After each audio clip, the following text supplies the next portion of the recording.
इनाम नाही, परंतु आम्ही शेतकऱ्यांना दोनच्या ज्या जमिनी आहेत ज्याला इनाम म्हटलं जातं, विदर्भात ज्याला तुम्ही नजूल म्हणता, तर नजूलची प्रक्रिया अत्यंत सोपी आहे. परंतु वर्ग 2 मध्ये ज्या मदतमास आहेत त्याचा विषय क्लिअर झाला आहे, पण खिदमत मासचा अजूनही सभागृहात बिल आलेलं नाही आहे. मी याचा एक चांगला सूचना दिली आहे.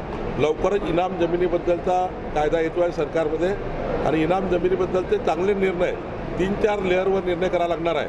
3 लेअर आहे, त्यावर आम्ही अभ्यास केला आहे आणि तुम्हाला पुढच्या काळामध्ये इनाम जमिनीबद्दल देवस्थानच्या असेल किंवा इतर असेल त्या सर्व जमिनीबद्दल चांगला निर्णय करू.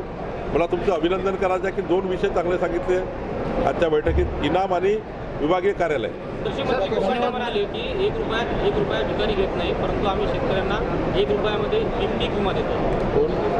कोकाटे एक स्टेटमेंट केलं आहे की भिकारी सुद्धा 1 रुपया घेत नाही, परंतु आम्ही 1 रुपयामध्ये पीक विमा देतोय. नाही, त्यांच्या बोलाचा तात्पर्य वेगळं असेल. कारण कोकाटे माणिकराव अत्यंत प्रगल्भ आणि सुशिक्षित आणि योग्य कृषी मंत्री आहे. कृषी म्हणून त्यांना प्रचंड मोठा अभ्यास आहे, तुमच्या माहिती करता पुढे कळेल तुम्हाला. त्यांनी बोलताना त्याचा अर्थ वेगळा काढला असेल, पण माणिकराव कोकाटे कधी असंस्कृत बोलू शकत नाही. संस्कारित कार्यकर्ता आहे आणि मला असं वाटतं त्यांनी जे सांगितलं, त्यांनी जे काही बोलले त्याबद्दल मला पूर्ण माहिती नाही, पण माणिकराव कोकाटेच्या बोलण्याचा काही अर्थ वेगळा काढला असेल. 1 रुपयामध्ये पीक विमा योजना देणे हे केंद्र आणि राज्य सरकारची जबाबदारी आहे आणि राज्य आणि केंद्र सरकार म्हणून शेतकऱ्याच्या पाठीशी राहून शेतकऱ्याला पीक विमा योजना मिळाला पाहिजे आणि तो देण्याची जबाबदारी आमच्या सरकारची. वॉर रूम उघडता आहेत कुठेतरी सरकारमध्ये जे 3 पक्ष आहेत, वरचढ चढण्यासाठी सॉफ्ट वॉर चालू आहे. कुठं DCM एकनाथ शिंदे स्वतःची स्वतंत्र त्यांच्या डिपार्टमेंटची वॉर रूम उघडता आहे. काढलीच पाहिजे वॉर रूम. माझी वॉर रूम वेगळी आहे, महसूलची वॉर रूम वेगळी आहे, नगरविकासची वेगळी आहे. या सर्व वॉर रूम वेगळ्या असतात, त्यामुळे त्या मंत्र्याचे वॉर रूम वेगळं असतं, माझी वॉर रूम. वाघाची जी देशातील संख्या ती कमी होताना पाहायला मिळते. गेल्या 6 महिन्यात 55 वाघांची शिकार करण्यात आली. राज्य सरकार आणि केंद्र सरकार याच्यावर कठोर भूमिका या शिकाऱ्यांवर कधी घेणार आहे? नाही, माननीय राज्याचे मुख्यमंत्री यांनी आताच बैठक घेतली आहे, वनमंत्र्यांनी बैठक घेतली आहे. मला असं वाटतं मी सुद्धा याच्यात लक्ष टाकेल महसूल मंत्री म्हणून आणि जे काही त्याच्यातल्या सुधारणा आहे त्या सुधारणा करण्याचा प्रयत्न करू. अमर राजूरकरनी चांगला कार्यक्रम घेतला आहे. अमर राजूरकरनी यावेळेस जो आमचा कार्यशाळा झाली आहे आतापर्यंतच्या भारतीय जनता पार्टीच्या संघटन पर्वामध्ये उत्कृष्ट कार्यशाळा अमर राजूरकरनी घेतली आहे. दुसऱ्या कामाला जातील, दुसऱ्या कार्यक्रमाला जातील. सर्वच एका विषयात गुंतून गेले.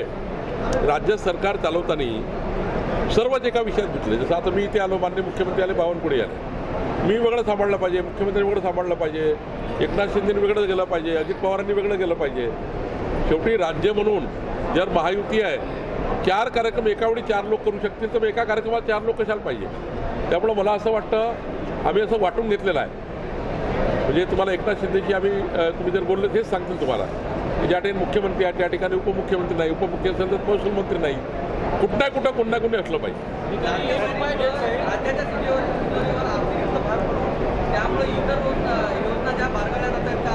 कोणती योजना बारगळत नाही. राज्याचे नेते मुख्यमंत्री देवेंद्र फडणवीसजींनी सांगितलं आहे महाराष्ट्राचं सरकार एकही योजना बंद पाडणार नाही. जेवढ्या योजना आहेत तेवढ्या सुरू राहतील, त्या सुरळीत सुरू राहतील. त्याकरता लागणारा पैसा आमच्याकडे अवेलेबल आहे. त्याकरता कोणत्याही योजनेवर भार पडणार नाही, कोणतीही योजना बंद होणार नाही. उलट नवीन योजना या बजेटमध्ये चालू होणार आहे. मध्ये प्रशिक्षण घेऊन गेलेल्या जवानांचा आजच्या दिवशी काही वर्षापूर्वी पुलवामा हल्ल्यात ते लोक शहीद झाले होते. आपला एवढा विभागीय कार्यक्रम झाला, शहीदांचं एकही बॅनर भाजपचं कुठे दिसलं नाही.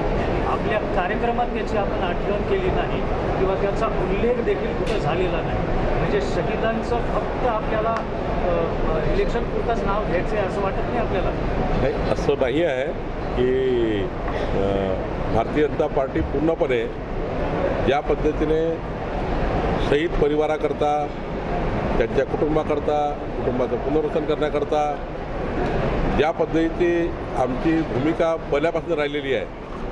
आज सकाळी जेव्हा आम्ही छत्रपती शिवाजी महाराजांचं त्या ठिकाणी दर्शन घेतलं, प्रेरणा घेतली, त्यावेळीसुद्धा अशोकराव चव्हाण साहेबांनी उल्लेख केला आहे.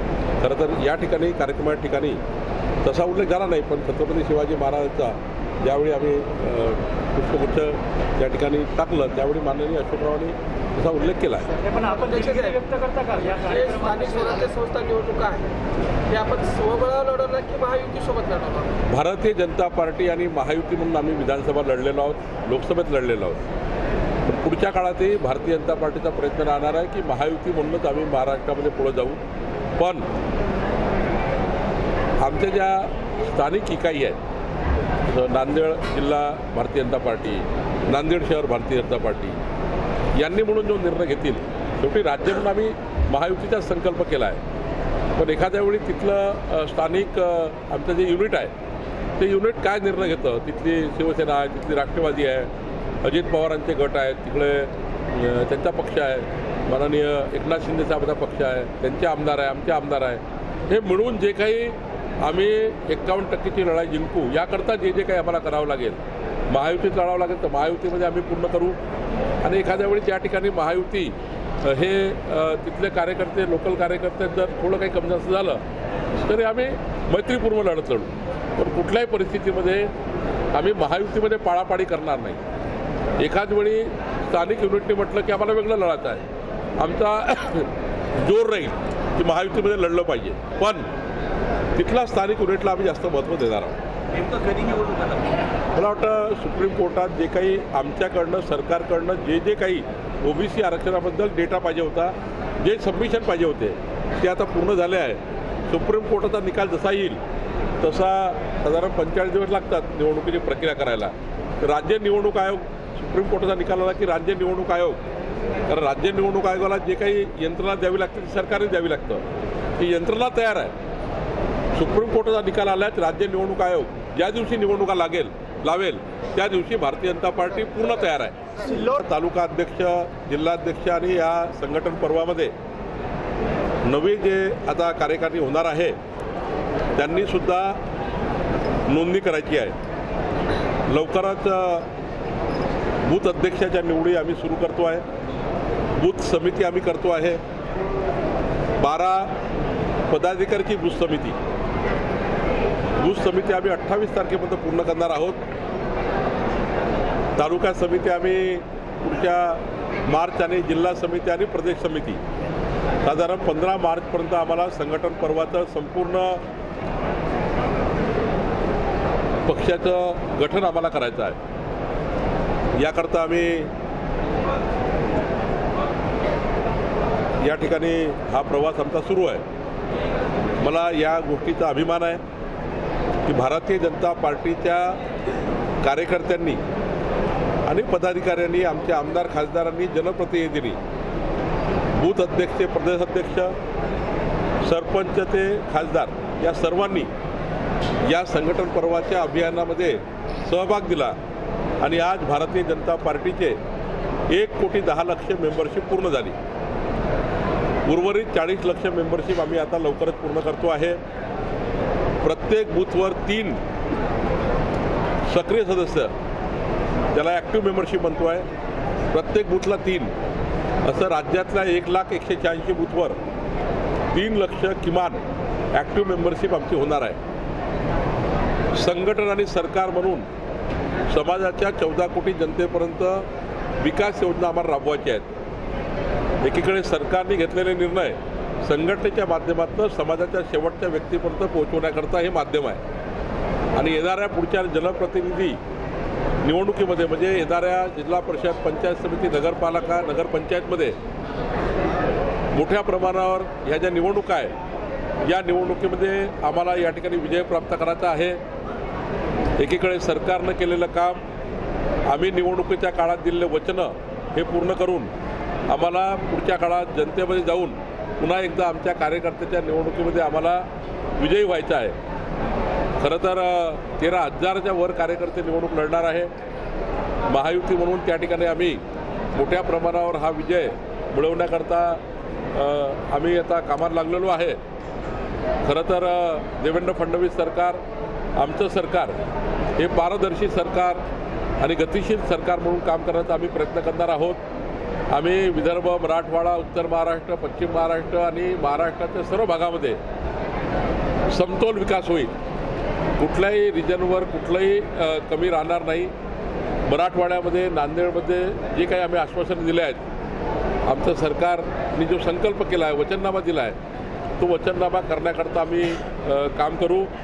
महाराष्ट्राचं सरकार आणि देशातलं सरकार, डबल इंजिन सरकार हे महाराष्ट्रामध्ये प्रचंड ताकदीनं काम करेल.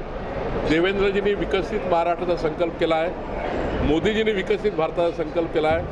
हे दोनही संकल्प आम्ही पूर्ण करण्याच्या दृष्टीने आमचं केंद्राचं सरकार, राज्याचं सरकार काम करेल.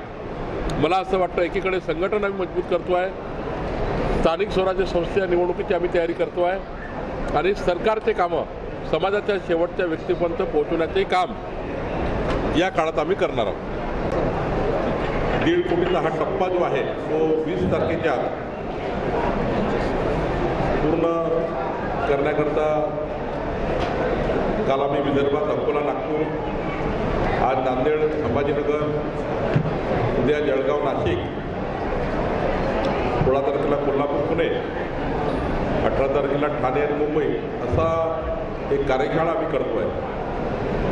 प्रत्येक कार्यशाळेमध्ये 1200 पदाधिकारी त्या विभागाचे अपेक्षित आहेत. ज्यांना भारतीय जनता पार्टीची ॲक्टिव्ह मेंबरशिप घ्यायची आहे, सक्रिय सदस्यता घ्यायची आहे, त्यांनी किमान 50 घरी जाऊन पक्षाच्या प्राथमिक सदस्याची नोंदणी करायची आहे. ज्यांना पुढच्या काळात भारतीय जनता पक्षाच्या तिकिटावर नगरपालिका, नगरपंचायत, जिल्हा परिषद, पंचायत समिती लढण्याचा उत्सुकता आहे किंवा त्यांची इच्छा आहे, त्या पदाधिकाऱ्यांनी किमान 1000 मेंबरशिप करावी अशी आम्ही सूचना दिली आहे. 1000 मेंबरशिप करावी आणि ज्यांना उद्या भारतीय जनता पार्टीच्या पक्षाचे पदाधिकारी व्हायचे त्यांनीसुद्धा जे मंडळाचे तालुक्याच्या पदाधिकारी होणार आहेत, तालुक्याचे अध्यक्ष होणार आहेत, त्यांनीसुद्धा या मेंबरशिपमध्ये सर एक डिस्टर्ब माईक येणं झालं बाईकच्या ऐकू शकतो.